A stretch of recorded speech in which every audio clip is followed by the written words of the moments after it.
Hello, everyone. I am Rhonda with Rhonda's Lovely Sparks. And you all know I have been working in the Bat Cave trying to get my channel copacetic. And I wanted to, I heard that we did lose, Dallas Cowboys lost the game today. And I felt some sadness and some, oh, baby. Sweet little kitty. She feels my emotions. That's Nippy. Y'all know Nippy.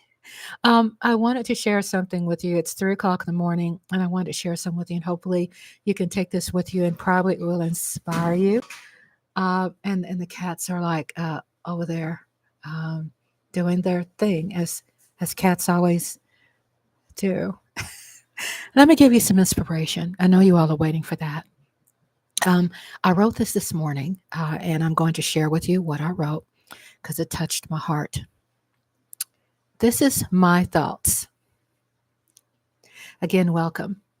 I'm Rhonda, and I'm from Texas. And I got something for our Dallas Cowboy fans, and I also have something for people that are just going through things, period. It's going to help you, even if you support a different team. We have fans of all kinds around the world, and it's just good life chicken soup for the soul. Okay? All right. My thoughts. We all can do this together as friends and family to build community. And that means watching the game. And we can grow and have fun because life is about winning and losing. But friendship is what helps us make it through. Now, think this. Remember all of those great movies we love that showed resilience? The Water Boy, Bad News Bears, and others? What makes a great team, which is life also, is the rebuild. And what this means is that the greatest of the greatest has had to, to hit rock bottom, such as from injuries or the loss, the pain of losing, um, depression, to understand and respect what a real win is about. See, I speak from different perspectives about life, just things I've been through, and like all of us. But since this is a topic about sports, I worked for George Foreman, okay, the heavyweight boxing champion of the world. I worked for him because I grew up as a little girl, and my dad used to feed his lions and tigers. And that story, it'll be another live when I do that. But the point I'm trying to get is that I've been around George Foreman where he won and when he lost fights. And when he'd come home, which is where he's born, Marshall, Texas, he has a ranch, which was just a mile from where I grew up. And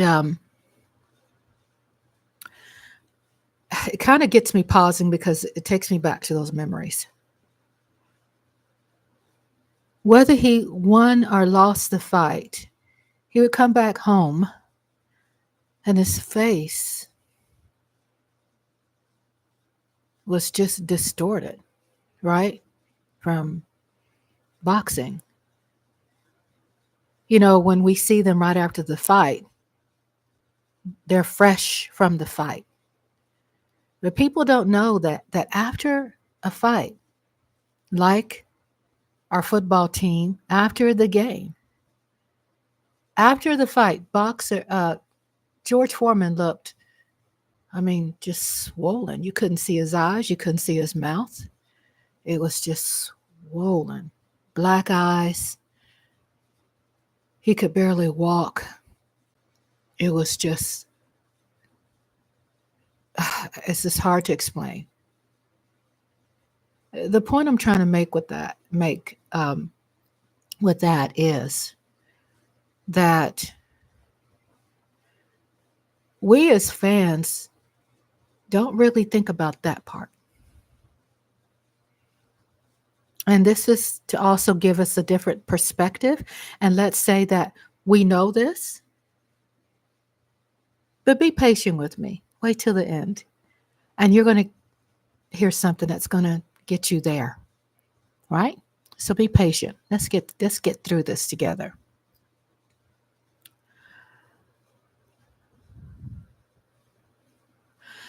Think this. Remember all of those great movies we love that showed resilience, The Water Boy and Bad News Bears. I read that, but I intended to read it again.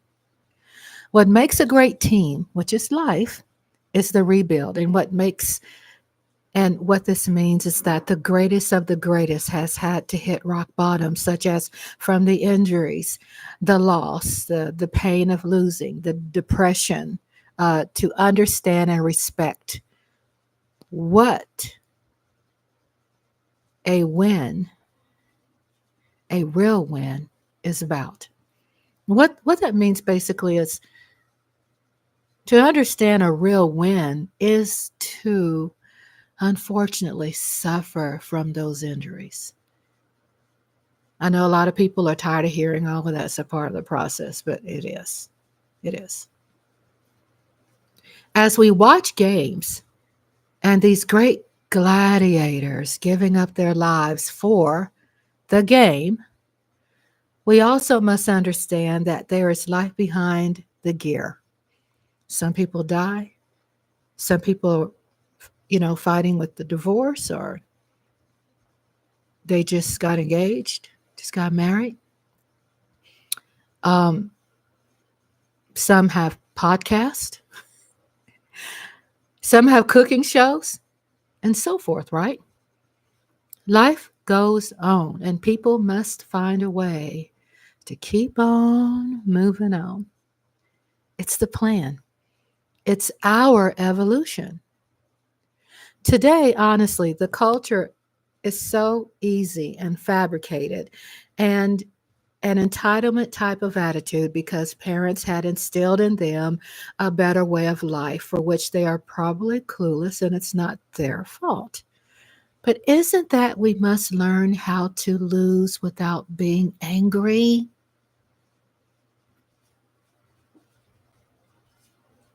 But isn't that we must learn how to lose without being depressed? Because sometimes when you go so far and too deep in those emotions, number one, it's not healthy. Number one, we know it's a game. But no matter what, it affects all of us, the players, the fans, the opposition. It affects us, regardless of how we want to write this thing off called life. It's life. So, when we have a culture today that I said is entitled this and that, it's because guess what? The parents instilled in them to that there is a better way to live, right? Than versus us as parents and grandparents and great grandparents. We want to give our kids a better life. So we kind of look at their expression as being passive. And let me get to this. Be patient. I'm getting there. I'm getting there. I'm from Texas. And what that means, I talk a little slower, but doesn't mean that I don't have no knowledge to spit. So let me spit. But isn't that we must learn how to adapt to new ways of enjoying the game and mix that extra spice with that old school way of celebrating our teams? The calm for which is misunderstood in our players' expression is usually labeled as weakness because we're speaking from our generation. When really we taught them how to channel their energy into something positive. Because today, how they solve their problems is about is by pulling out a gun and actually using it. See the difference? We have been trained that we must have the eye of the tiger, the killing instinct. And unfortunately, this attitude has created a lot of mental illness. So, there is a physiological, organic evolution in the game. And in order to survive, we must change and adapt with it. The wins and the losses. We must survive both. What's unfair is that we can realize and look at ourselves if we put so much into the winning of something else, then we really have to check ourselves before we wreck ourselves. What that means is really check into you and see what's going on that's making you feel a little inadequate, that you have to give something that much power. You feeling me? You feeling me?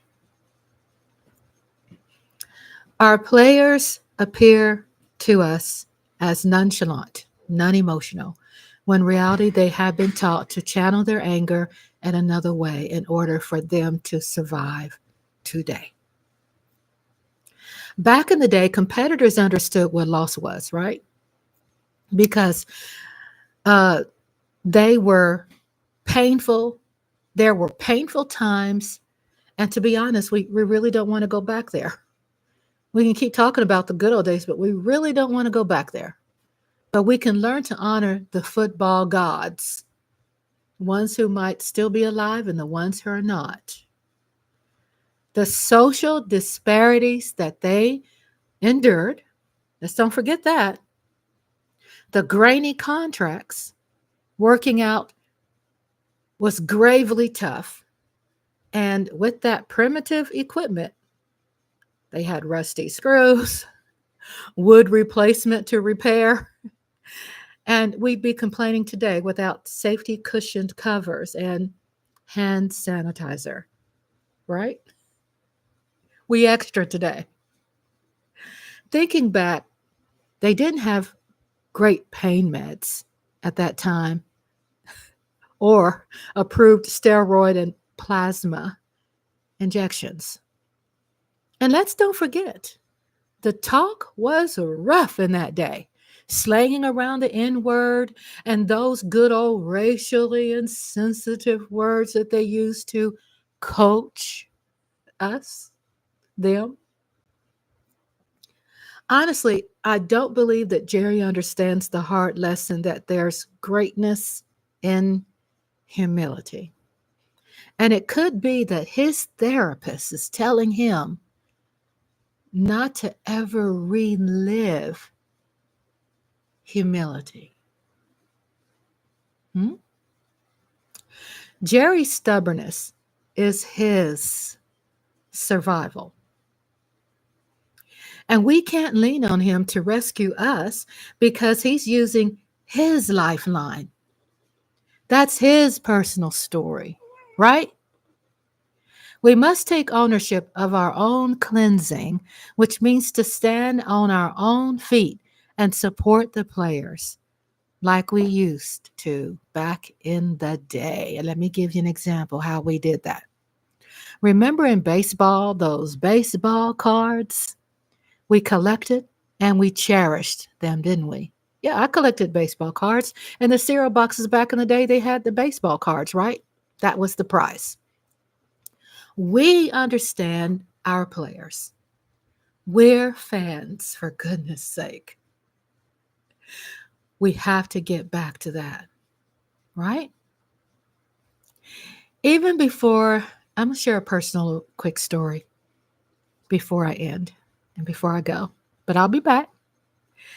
Even before I was homeless, I felt like I was a great person.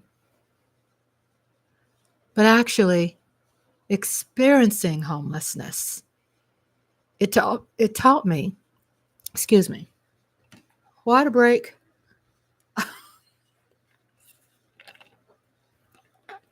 Okay, y'all know me. Gotta have my water breaks. Let me start over. Even before I was homeless, I felt like I was a great person, but actually experiencing homelessness, it taught me about what real life looks and feels like, which makes me even greater today. Bad things happen to great people. Remember that. Remember to actually feel the weather, to face reality, to know what it feels like to rise while in doubt. That, my friend, is strength. To rise in doubt, that, my friend, is strength. We will rise, you will rise, and probably the planets are just not aligned in our favor right now. But what's in our favor today is being aligned with our sanity and to let the dice fall where it may. And then maybe we can have a little smidgen of hope left. But what's in our favor today are those tidbits that I'm giving you to carry with you. Going in tomorrow, having to face the people at the job who are Eagle fans and Commander fans and 49er fans and blah, blah, blah, blah, Giants fans, because my husband said, you all are not as bad as the Giants. I said, what are you talking about? He's a Giants fan, right? I go, Andre, we're 3 in this, 3 and blah, blah, blah, 3 and 10, whatever it is. He goes, Rhonda, we're 2. We're 2, only 2 wins for the season. I'm like, oh, oh, oh, that made me feel better. I want to make you laugh. I want to give you something where you can go into the next day feeling great, where you can be able to go to sleep tonight. And I'm sharing this with you out of love and friendship. And I'm Rhonda with Rhonda's Lovely Sparks. And I'll see you. That's right. I'll be back. I'm working on getting some things taken care of. I'll be back. And let me get this together. And I'll see you soon.